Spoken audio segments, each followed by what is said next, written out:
안녕하세요 여러분, 경희대 김미미입니다. 오늘은 여러분 우리 수능 전 대학교 특집 그 두 번째로 성신여자대학교 논술의 가장 중요한 포인트를 잡기 위해서 이렇게 영상을 켰습니다.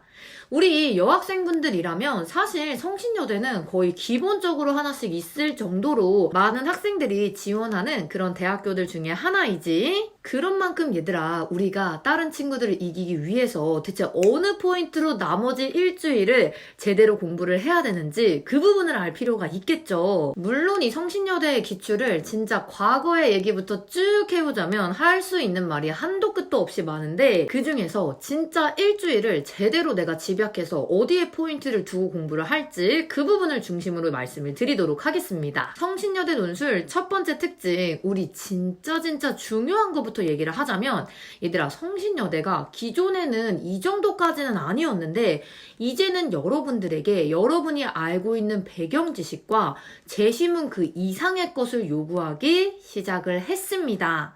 다시 말해 이 말인 즉슨 너희들이 재시문을 보고 당연히 주장과 근거를 잡는 거는 너무너무 기본적인 거야. 근데 거기서 끝나는 게 아니라 이런 재시문에서 나와 있는 내용을 한층 더 뒷받침해 줄 수 있는 여러분들의 주장이 필요해진 것입니다. 우리가 어느 학교를 준비하든 그 모범 답안을 보는 거는 정말 너무 기본적으로 중요한 포인트인데, 성신여대가 물론 기존에도 약간 그런 양상을 보이기는 했지만 그래도 기존 기출들에 대한 모범 답안들은 약간 재시문 기반이었단 말이야. 그래서 오히려 여기서 너희의 생각이 들어가는 게 더 이상했어. 그런 학교였어. 근데 이게 얘들아 점점 최신 기출이 되어 가면서 너희들이 모범 답안을 볼 때마다 선생님이 제일 많이 받는 질문이, 선생님 이런 건 대체 어디서 찾아요? 이 내용이 재시문에 어디 있어요? 라는 포인트야. 그러니까 선생님도 보면서 그러게나 말이다.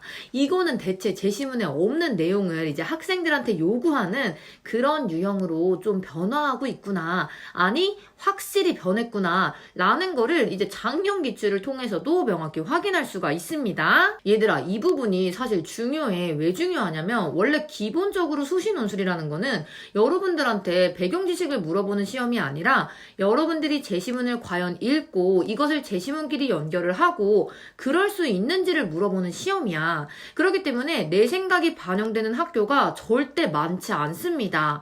설령 반영이 된다 하더라도 이렇게 성신여대만큼 더 많은 거, 더 많은 해결책, 더 많은 근거들을 요구하는 학교가 굉장히 거의 없어 그냥. 그렇지만 우리의 성신은 여러분들이 해결 방안을 제시를 해줄 때, 혹은 뭐 예를 들어 SNS의 문제점과 장점을 설명을 해줄 때 좀 더 추가적인 그러한 여러분들의 배경 지식을 활용해 주는 것을 굉장히 좋아합니다.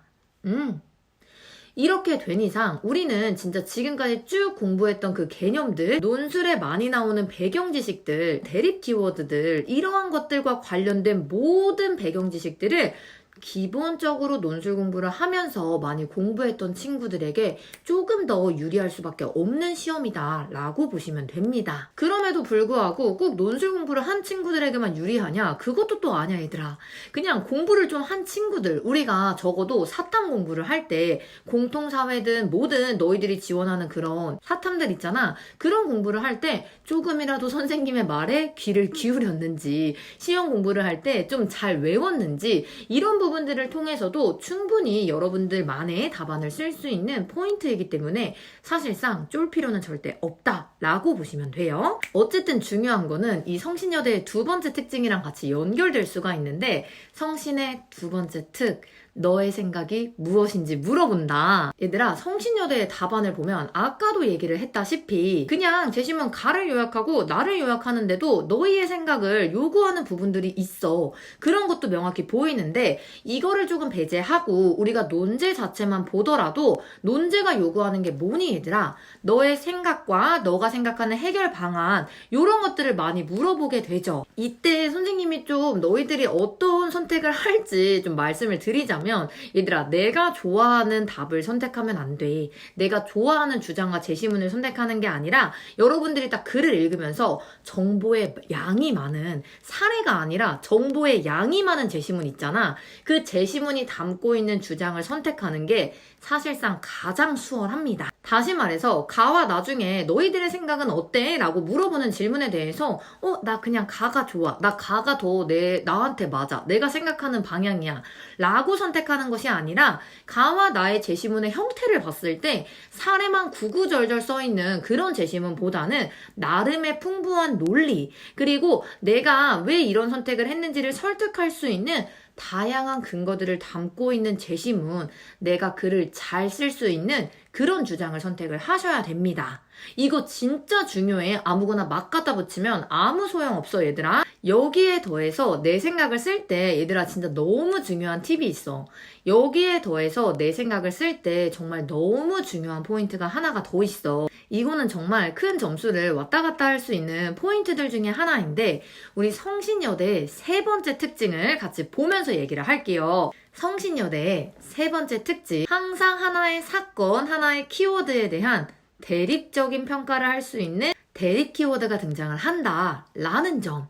얘들아 이게 무슨 말이냐면 성신여대는 뭐 제시문이 뭐 형식이 정해져 있지는 않아. 근데 대체로 제시문 가에 등장하는 하나의 사건에 대해서 제시문 나와 다가 얘를 다각적으로 평가하는 방식 혹은 제시문 가와 나가 하나의 주제를 가지고 대립적으로 각자의 주장을 하는 그런 방식이 등장을 합니다. 그러면 이러한 상태에서 내가 하나의 키워드를 가지고 대립하고 있는 주장 중에 하나를 선택을 했어. 그럼 내가 내 생각을 쓸 때 이 하나를 중점적으로 글을 막 써내려 갈 거 아니야. 근데 얘들아 우리 이 내 생각을 가지고 하나를 가지고 써버리면은 이 나머지 대립 키워드에 있었던 얘는 낙동강, 오리알이 되어버리는 거잖아. 그렇기 때문에 우리는 내 생각을 써주되 내 생각을 반박해주는 주장을 여기 나머지 제시문에 가지고 와서 한 문장 정도 써준 뒤에 이거를 다시 재반박하면서 나의 주장을 극대화, 공고히, 명확히 더 강조할 수 있는 그런 글쓰기 전개 방식을 잡으셔야 됩니다. 우리는 이거를 반박과 재반박의 구조다라고 얘기를 하는데 이런 반박과 재반박의 구조는 사실 굉장한 연습이 필요해 얘들아. 이렇게 설명을 띡 듣고 한 번에 깨우칠 수 있는 영역은 절대 아니야. 무슨 말이냐면 내가 선택한 주장에 대해서 다른 제시문이 갖고 있는 반박의 구조를 내가 먼저 인정을 하는 거야. 그래 그럴 수 있어. 물론 너의 주장처럼 너가 그렇게 반박할 수 있어 까지는 그들의 주장이지 내가 선택하지 않은 제시문의 주장이야. 그럼 걔를 명확하게 써주면 내가 내 주장을 하는데도 다른 제시문에 있는 근거를 쏙 가져와서 글을 더 풍부하게 해줄 수가 있는 거겠죠. 그리고 거기에 더해서 마지막으로 그 제시문의 반박으로 끝나는 게 아니라 그럼에도 불구하고 나는 이런 이유로 내 주장이 더 맞다고 생각해 라고 얘기하는 재반박의 구조를 활용하게 되면 너희들의 주장도 훨씬 더 강화되고 그리고 얘가 논술 공부를 좀 했구나 라는 티가 역력히 나고 그리고 논제가 준 모든 제시문을 다 활용할 수 있다는 점에서 너무너무 고득점을 받기 좋은 그런 문제 유형입니다. 그러니까 이 부분은 얘들아 너희들이 정말 시험을 보기 전까지 대립되는 그 두 개의 주장을 가지고 반박과 재반박을 계속 연습을 해주는 게 너무 중요해. 제가 분명히 말하지만 정말 연습을 많이 하셔야 되는 부분인데 이 부분이 정말 잘 연습이 되어 있으면 성신여대에서는 높은 점수를 받기에 정말 좋은 그런 전개 과정입니다. 자 이렇게 해서 세 가지의 특징을 봤는데 얘들아 여기에 살짝 덧붙이자면 성신여대는 얘들아 완전 타임 어택 시험이지. 심지어 미친 듯한 타임 어택인데 거기에 더해서 보기까지 등장을 하죠. 우리가 읽어야 될 양이 굉장히 많은 거야. 근데 이거를 어쨌든 정해진 시간 동안 문제를 풀어나가야 되기 때문에 타임 어택이 굉장히 심한 그런 학교입니다. 그러니까 얘들아 너희가 연습을 할 때 반드시 실전처럼 제한 시간 안에 어떻게 해서든 그 분량을 다 채우는 연습이 무조건 1차적으로 들어가 줘야 돼.